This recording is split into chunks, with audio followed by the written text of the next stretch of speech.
Hi, my name's Abigail. And I'm Nicaria. And in this crash course episode, we will be discussing the expansion and reform in the U.S. In the 1800s, the U.S. expanded massively, especially with the help of us gaining land through treaties, war, and negotiation. In 1803, the U.S. made the decision to purchase land from King Louis. The Louisiana Purchase allowed the U.S. to purchase Louisiana as well as most of the western territory of North America, nearly doubling the size of the U.S. In the 1820s, President Jackson's democracy supported universal white male suffrage and aided in many of the U.S. expansion's ideals. Jackson's first move was Indian removal. Jackson forced Native American tribes westward because we needed more land for our rapidly expanding population. Jackson did not want to redraw the borderlines for states. It would not allow Indian states within the U.S. states, so the Native Americans were forced out of territory into Western territory in North America. However, the U.S. Supreme Court challenged Jackson's Indian removal because they thought it was unconstitutional, but it still ended up going through.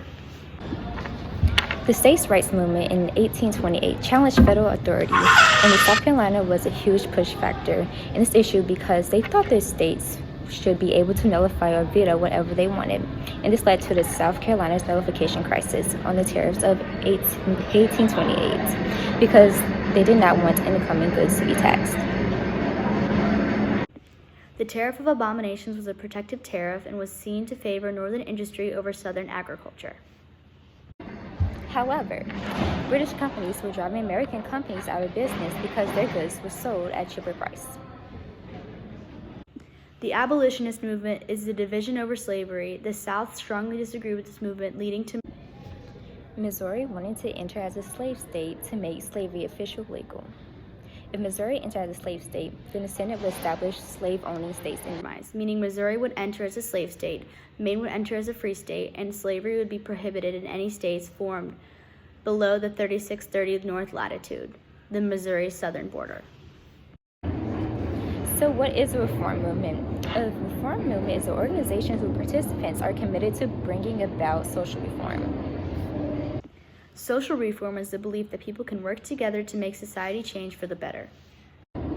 For example, the Great Awakening was a religious movement focusing on reforming the world to holiness.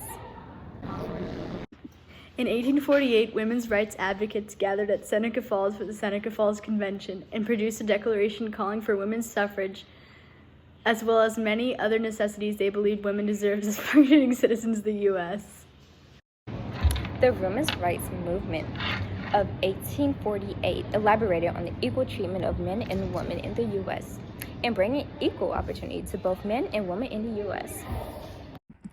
Abolitionism means anti-slavery. Many northern states wanted the U.S. to abolish slavery.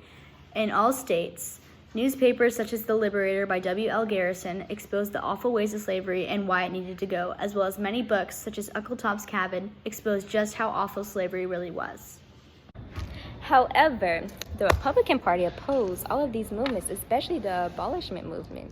And the South wanted to keep their slaves because the economy relied on it. They were not pro-change. Someone's salty. Thanks for watching. Bye. Kill myself. Bye.